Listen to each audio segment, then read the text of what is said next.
Hola, buenas tardes, buen domingo. ¿Cómo están ustedes? Hola, Pablo, ¿cómo estamos? Hola, Graciela, ¿cómo andás? ¿Bien? Bien, por suerte. Claudio, gracias. Claudio Acevedo, como siempre, la parte técnica. Y Pablo tiene algo que decirnos y después yo voy a contar de qué va la cosa hoy. Tengo algo que decirles. Pueden comunicarse a nuestra cuenta de Twitter, @porqueprograma, o a nuestro mail, porqueprograma@gmail.com, y ya saben que nos acompaña Banco Santander. Elegí ser vos, elegí Women, sumate a Santander, el banco de la mujer. Cada vez mejor va saliendo, ¿eh? No me decís nada en mi fase de locutor. Yo, está claro, y todos lo vemos, como ha habido en los últimos años, sobre todo, un notorio avance de las mujeres en las carreras universitarias, en cuantos trabajos se han puesto a hacer, aún con todavía las dificultades que hay, sobre todo en los puestos más importantes. El tema del feminismo promueve discusiones en todos lados. Es un movimiento que a mi criterio ya no se detiene, hagan lo que hagan los que quieran impedirlo. Es muy fuerte y hay mujeres muy valiosas que lo han tomado con una lucha especial propia de ellas y de su trabajo y de su desempeño. Sin embargo, cuando todos sabemos que cuanto más unidas estamos, o unidos en general, más cosas se consiguen, ha aparecido a veces como una especie de grieta dentro del tema del feminismo, que ya no sé a qué atribuirle, por eso quisiera discutirla con las invitadas de hoy. Y es aquellas que creen que atacar al varón es una de las formas, porque lo hacen responsable del sometimiento en exclusividad y de las consecuencias de ese sometimiento, y quienes dicen esta lucha hay que darlas todos juntos y también convencer, porque bueno, formamos parte de una sociedad integrada y así son las cosas. Y así nos va a ir mejor en todo caso, cuantas más personas logremos convencer, no importa cuál sea el género. Para hablar de esto, invité a una persona que ustedes ya conocen, Sabrina Aimeyet. Ella es politóloga, doctora en historia y es socia del Club Político Argentino. La otra es Roxana Kramer, que es licenciada en filosofía y doctora en ciencias sociales, y fue alumna mía hace muchos años. No vamos a decir cuánto. No nos hemos visto de entonces. Alumna en la escuela secundaria. Gran profe en la secundaria de ERSA, Educación Democrática, nada menos. Gran profe. Bueno, de aquellas... Voy a llorar si se... No. La que quiera puede me interesa retomar esta división que vos haces. Primero, porque a mí me parece útil hablar de feminismos en plural. Está claro que existen diferentes tipos de feminismos. Y si tuviera que hacer una división dicotómica en dos, como vos la planteás, yo lo que diría es que hay, por un lado, un feminismo que llamaría más liberal, que es un feminismo que se inserta dentro de ciertos valores universales, dentro de los derechos humanos, el feminismo que reclama por la libertad de expresión, que en su momento reclamó por la libertad de sufragio, por libertades sexuales, y que... Yo me acuerdo a las sufragistas. Exactamente. Que es una ola que estuvo muy presente a lo largo del siglo XIX y principios del siglo XX, tanto en Europa como en Estados Unidos, y que tenía básicamente ciertos principios universalistas que se inscribían dentro del Estado de Derecho, y hay algunas cosas que siguen manteniendo, como por ejemplo la igualdad entre el hombre y la mujer y la presunción de inocencia como criterio general. Este es un tipo de presunción de inocencia.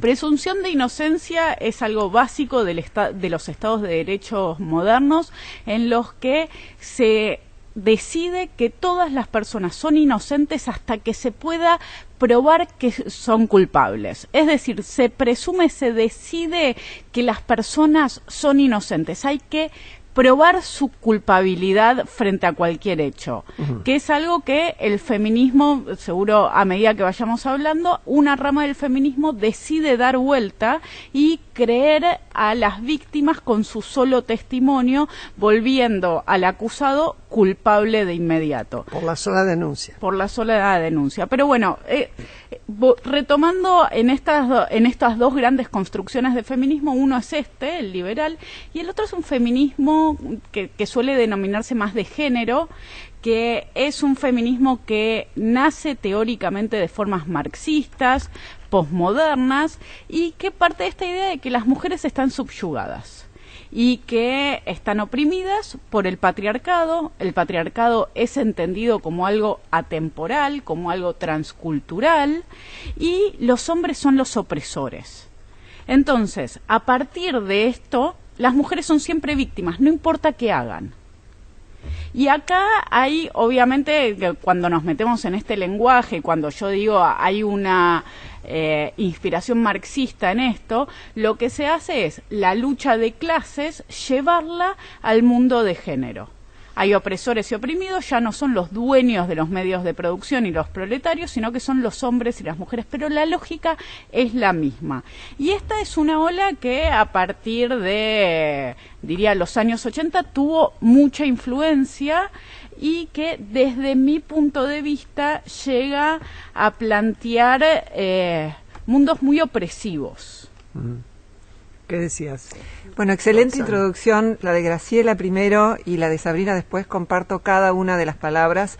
Yo hace un par de años que estoy investigando este tema y a punto de publicar un libro que se llama El patriarcado no existe más. Ah, mira, justo. Como muy bien describió Sabrina recién, la idea de patriarcado como una confabulación de varones destinados a oprimir a la mujer nace con el feminismo radical, ese que no es liberal, ese que no acepta garantías constitucionales, sino que se inscribe en el relato que yo creo que comienza, lamento decirlo, con El segundo sexo de Simone de Beauvoir, comienza en la década del 70, que es justo cuando la mujer empieza a liberarse, cuando empieza a obtener la igualdad jurídica en un montón de cuestiones, lo que no implica decir que ya no tenían que ganar nuevos derechos. Aparece esta idea de la confabulación universal. Hoy los varones están como estaban las primeras sufragistas.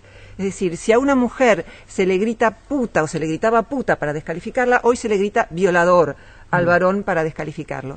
Entonces lo que yo me puse a investigar un poco a la luz de otra filósofa que es Christina Hoff Sommers, que en Estados Unidos empezó a ver cómo los datos en general que manejaba el feminismo radical, este feminismo que comienza en la década del 70 y que ya Esther Vilar criticó muy bien y que tuvo que irse del lugar donde vivía, que ya no era Argentina sino Alemania porque le pegaron en un baño y terminó viviendo en otro lugar. Ese feminismo empezó a manejar algunos datos que no cierran, que no tienen correlato empírico. Por ejemplo, que las mujeres están segregadas en los cargos jerárquicos. Yo me ocupé de investigar en un paper que pueden bajarse de mi sitio feminismocientifico.com.ar, cómo es esto en la Argentina y cómo es en el mundo. En los trabajos en los que la mujer está bien representada y sobre representada, hay más jefas mujeres que hombres. Por ejemplo, en la docencia, por ejemplo, en la carrera de traductorado, donde hay 80% de mujeres y hay proporcionalmente más mujeres jefas de cátedra que varones. Si vemos, por ejemplo, la Defensoría de Menores en el Ministerio Público Fiscal, hay más mujeres. En las áreas en donde hay menos mujeres, ejemplo, ámbito penal, fiscales, obviamente hay menos representantes femeninas. Y así en la política, así en un montón de cuestiones. ¿Por qué? Este programa se llama ¿Por qué ocurre esto? ¿Por qué las mujeres elegimos distinto? Bueno, hay una clave, una llave, que es como estar avivado para los chicos, que si uno no conoce no puede entender absolutamente nada sobre las cuestiones de género, que tiene que ver con que la biología y la cultura interactúan. No importa solo la biología, cuando uno sale con estos temas, las feministas dicen, reduccionista biológica. No. Vos sos reduccionista cultural, no tenés en cuenta la biología, yo tengo en cuenta las dos. Cuando estudiamos este aspecto, vemos que si nos referimos a cuestiones de trabajos, las mujeres en promedio siempre, no cada una, prefieren trabajar con personas, con lo vivo. No con Por máquinas. eso, no con máquinas, exacto. Por eso es que en carreras como medicina, que tiene que ver con el cuidado y con personas, veterinaria, docencia. Bueno, hay muchas más pediatras. Hay muchas más mujeres, exacto, muchas más. Y después, dentro de cada profesión, depende de la especialidad, hay muchos más, por ejemplo, cardiólogos, hay muchas más personas que operan, perdón, pero cirujanos, varones que mujeres. Después, cuando vemos dentro de cada profesión varía. Y hay muchos más hombres que trabajan con máquinas, muchos más taxistas, muchos más colectiveros, muchos más, y con máquinas y con abstracciones. Esto horroriza a las feministas cuando uno lo dice. No significa que las mujeres somos tontas y que no nos gusta abstraer, significa que hay mucha evidencia de que los varones se sienten más atraídos por lo que no es humano y vivo, máquinas, abstracciones, por eso hay muchos más matemáticos varones, muchos más físicos. En ningún país del mundo, ni siquiera en los que más se respetan los derechos de las mujeres, hay más mujeres físicas, matemáticas, ingenieras, una serie de profesiones que por más que obligan a las mujeres, les den todas las ventajas, no es que no cursen porque no son aptas, es porque no lo prefieren. Hay estudios viendo cuáles son las mejores chicas en matemáticas, en la secundaria, por ejemplo, y los mejores chicos. Y lo que ven es que después eligen otra cosa, por más que eran mejores en matemáticas. Eran buenas en matemáticas. Entonces, si no tenemos clara la cuestión de la biología, no podemos entender la cuestión de los cupos, en la que yo tengo una posición pragmática. Creo que hay que establecer cupos allí donde la sociedad se vea beneficiada con tener más mujeres o más hombres. En la política creo que es uno de esos ámbitos, porque se toman decisiones públicas y me parece que es importante que, aunque haya menos mujeres que varones a los que les interese la política, y esto es absolutamente demostrable desde el punto de vista empírico, ustedes analizan las tesis de doctorado que se han presentado en la Facultad de Filosofía, y hay 2 de filosofía política de mujeres, nada más, en los últimos 10 años, en el único estudio que me propuse analizarlas, y eso es pobreza. Cuando la política se vuelve práctica, cuando vemos que realmente podemos cambiar la sociedad, ahí les interesa más a las mujeres. Cuando la política es abstracta, es meramente luchas de poder, que es lo que transcurre cuando uno escucha en los medios de difusión hablar de política. No siempre se está hablando sobre cómo transformar la vida de las personas, se habla de cómo ganó poder tal en desmedro de cual. Entonces, tenemos que saber qué propensiones tenemos las mujeres. Y por otro lado, hay todo otro gran problema del que empezó a hablar Sabrina, que tiene que ver con derechos. Los hombres están siendo afectados en este momento en garantías constitucionales básicas, como por ejemplo la igualdad ante la ley. Hay estudios ya como el de Sonja Star del 2015 que muestran que por el mismo delito los hombres reciben en promedio 5 años más de pena. No se respeta el derecho al honor, escrachando varones en los medios con el refrán "yo te creo hermana", se lesiona un principio básico constitucional que es el derecho al buen nombre, el derecho al honor, que está en el artículo 18 de nuestra Constitución. Roxana, yo quería preguntar, y a las dos la pregunta, vos pusiste muy bien lo biológico y lo cultural.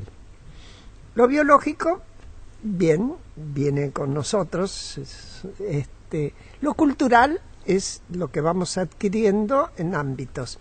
¿Cuánto perdura eso de lo cultural? ¿O cuánto incide en lo que vos describís lo cultural? ¿Sí? ¿Cuántas generaciones se modifican eso? Porque una de las cuestiones que yo vi, por lo menos en mi larga vida, es que muchas mujeres son muy machistas y crean hijos, tanto varones como mujeres, con visiones machistas. Eso es cierto y el machismo no ha desaparecido. Ahora, las influencias biológicas interactúan con la cultura, pero perduran a lo largo de las generaciones. Nosotros, si miramos la historia evolutiva de nuestra especie, lo que tiene que ver con la cultura es el último segundito. Durante millones de años, las mujeres hemos sobrevivido con algunas estrategias comunes a los varones y otras distintas. Hemos sido las cuidadoras de los demás, y estas grandes virtudes femeninas no son valoradas por el feminismo hegemónico, que yo creo que es el que predomina en los medios. No es que la mayoría de las mujeres que se dicen feministas profesen estas ideas, pero son las más resonantes, las que se escuchan en los medios, las que son andrófobas, las disruptivas, las corporativas. Cristina Hoff Sommers diferencia el feminismo de la igualdad, que es el que Sabrina denominó feminismo liberal, que así es conocido como feminismo liberal, y el feminismo corporativo, el que busca que los derechos de las mujeres estén por encima de cualquiera, incluso los hombres. Sí, Sabrina. Sí, yo estoy muy de acuerdo con esto de que la cultura es algo que cambia lentamente y con esfuerzo, pero también creo que en los últimos años en la Argentina y en el mundo estamos viviendo de alguna forma esta revolución de las mujeres y que es un momento muy complicado justamente por eso. Creo que estamos en el momento en donde está explotando todo. Vimos lo que sucedió, que fue hace 2 años el Me Too, hace 3 más o menos, cuando empezaron actrices de Hollywood a denunciar a un productor que ellas contaron sus experiencias personales en las que habían accedido a tener sexo a cambio de trabajo, y empezaron a salir también en la Argentina. El de Thelma Fardín fue uno de los casos, recordamos sus acusaciones a Juan D'Artés, pero también otras experiencias que tenían, por un lado, un elemento que me parece que es particular y delicado de este tipo de acusaciones, que es el hablar de hechos que pasaron hace muchísimos años y que es muy difícil de probar porque es algo que transcurrió dentro de la intimidad.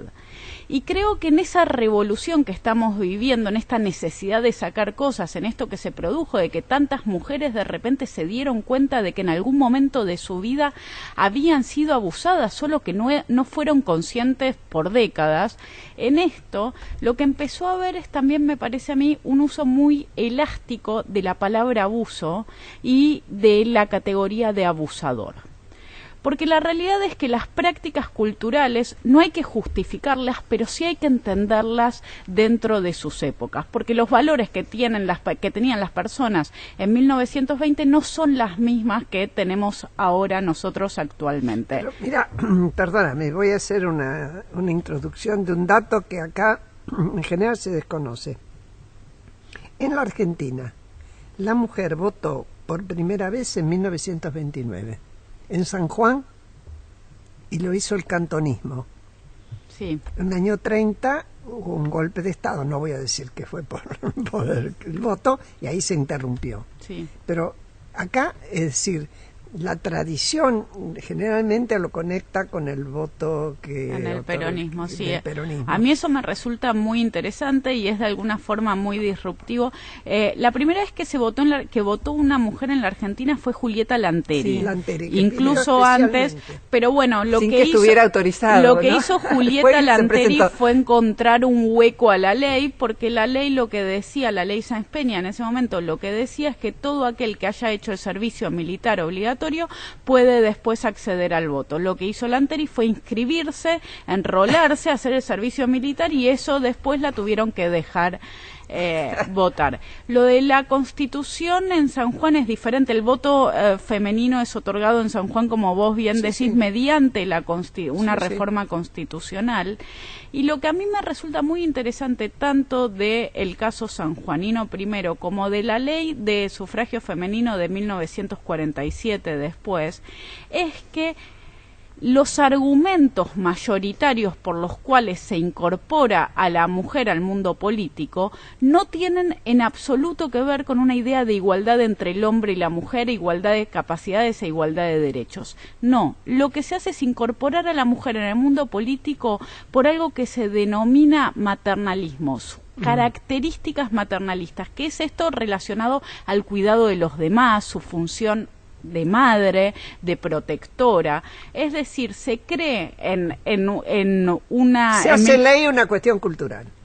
Se cree que la incorporación de ciertas características femeninas van a mejorar ese mundo corrompido, vicioso de la política. Se sigue creyendo, ¿eh? Y hay algo de cierto en eso. Hay un estudio que muestra que cuando hay más mujeres en la política hay menos corrupción, salvo que el país sea tan corrupto que entonces la única forma de acceder al poder es mediante la corrupción. Hay otro cuerpo de derechos que me parece importante destacar, que es el que surge de un nuevo movimiento que se llama masculinismo, que defiende los derechos de los varones. Una de las premisas es que la vida de los varones es más descartable. Fijémonos que aparece el concepto de violencia de género, un concepto que es muy cuestionable por cuanto si uno analiza los estudios sobre asesinatos, ve que la categoría por ser mujer no figura en ningún estudio de psicología. Lo que se ve es que hay muchos estudios, incluso más estudios, en donde se ve que la que más pega físicamente hablando es la mujer. Hay un estudio que hizo Karin Arbas, que es una investigadora del CONICET, con el último año de noviazgo de universitarios. Pegan más las mujeres que los varones. ¿Cuál es la diferencia? ¿Por qué mueren más mujeres a manos de sus parejas hombres que hombres a manos de sus parejas mujeres? Porque el varón tiene más fuerza física, y si uno analiza los 50 primeros casos de femicidios, la mayoría de ellos son con fuerza física. Ahora, sabemos por las estadísticas de Argentina también, y son consistentes con las del resto del mundo, que por cada mujer que es muerta por su varón, o sea, por cada 4 mujeres que son matadas, que son asesinadas por su pareja, hay un hombre que es asesinado por su pareja. O sea que no se tiene en cuenta que es bidireccional la violencia y que ambos matan también. Seguimos enseguida con esto que es muy interesante.